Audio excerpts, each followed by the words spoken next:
All right. Okay. Driving to Palm Springs, many of you are familiar with this site. This vast land is covered by the big wind turbines on your left and right side, towering high above you as you're driving through San Gorgino Pass. The height of the turbines are between 80 to 160 feet tall.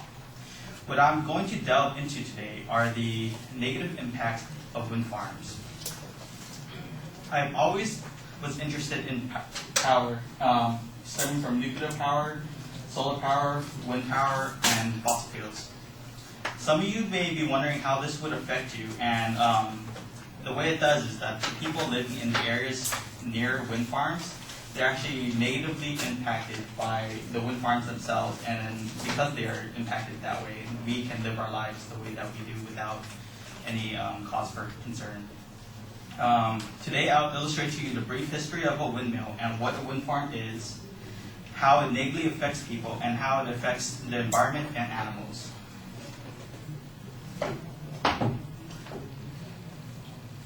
Windmills were first developed in the 1st century AD by Heron of Alexandria. The first practical use of windmills were during the Middle Ages in Europe.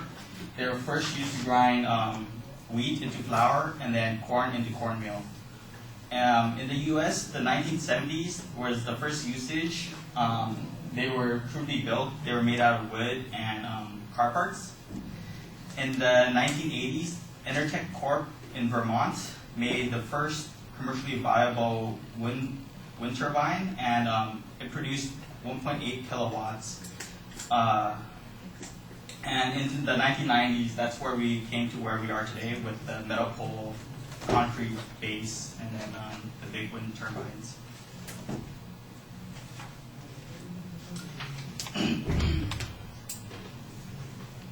This is a typical wind turbine. There's 4 main parts. There's the blades, which there's 3 blades. Then the nacelle, which contains the gearbox and the generator, and then the metal tower pole and the concrete base. A typical wind turbine produces about, right now, 2 megawatts. But on average, the energy produced is about 5 to 10% because of the wind. The problem with wind farms is that they supplement power instead of actually producing power. So we still rely on fossil fuels and nuclear power and solar power. The reason why is because we can't actually predict the amount of power gained by wind farms until we actually use it. So, and there's no way to actually store the amount of energy from wind farms. Imagine living 1,000 feet away from a wind turbine. Try to picture your daily life. What would you imagine? Wind farms have negative impact on people. And this is just a typical wind turbine, and this just shows the relative size of people to wind turbine. The negative impact on people are the amount of noise, vibration, and shadow flickering. This is how loud a wind turbine is in relation to distance. The average wind turbine from a house is about 300 meters, and that would produce about 40 decibels, which is the same amount as a refrigerator. The amount of vibration, because the wind turbines would be turning and then the wind would actually hit your house, that would cause vibrations. And then shadow flickering. What shadow flickering is when the blades turn, there's a shadow, but then since the wind turbines are on a top pole, the actual shadow cast would go far beyond what normal shadow would be, so then they would be covering houses and then you'd get shadows. Since I can't really explain what a shadow flickering is, I'll show you an example.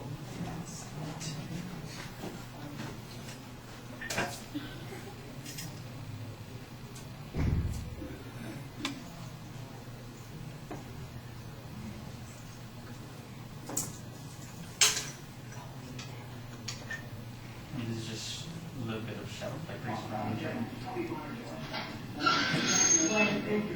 Imagine that about 300 days a year. Want some more?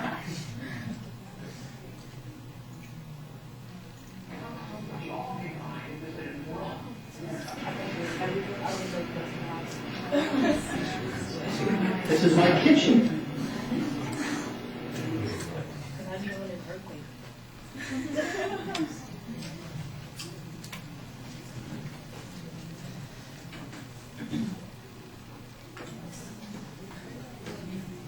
Also, the amount of space wind turbines take is massive.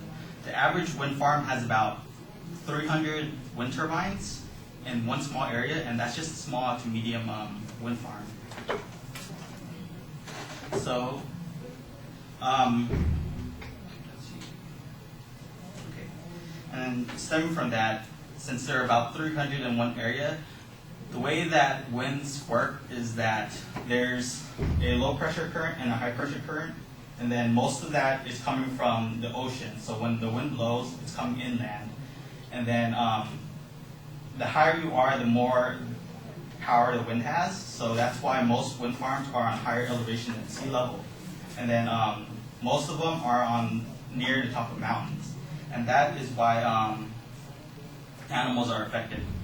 Robert Bryce from the Wall Street Journal stated in June 2008, a study showed that about 7 golden eagles died in the Altamont Pass.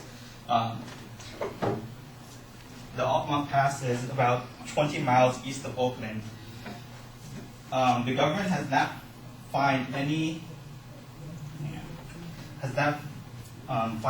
wind farm or energy company on the basis of dead eagles. On the other hand, in 2008, they fined Exxon for killing 85 birds, 600,000, and then they also fined Pacific Corp in Oregon 10.5 million after 232 eagles were killed. And this is all under the Migratory Bird Tree Act and the Eagle Protection Act. The actual environment around the wind farms, it is also affected. At night, the temperatures rise about 0.72 degrees Celsius, which is about 1.5 degrees Fahrenheit. There's nighttime compared to the surrounding areas at that time. And then during the day, it's actually a little bit cooler because of the wind blowing. Scientists in a this is information by scientists in a peer-reviewed journal, Nature Climate Change. And then wind turbines also bring moisture from the ocean because of the way that they're set up. Most of the wind turbines are set either on top of a mountain or near the coast. And moist air is blown further inland by turbines, and we're unable to know the effects that this is causing on our environment. And then I forgot to show this. I'll show it real quick. I was going to show this when I was talking about the animals. And then, just so you see how, just in case you're wondering how birds actually die too. Oh my gosh. It's a Barbie. Oh my god. But low-key the bird though. I know. Talk about chaos. The bird versus. Oh my god. That sucks for the bird. At least I had an adventure as I was dying.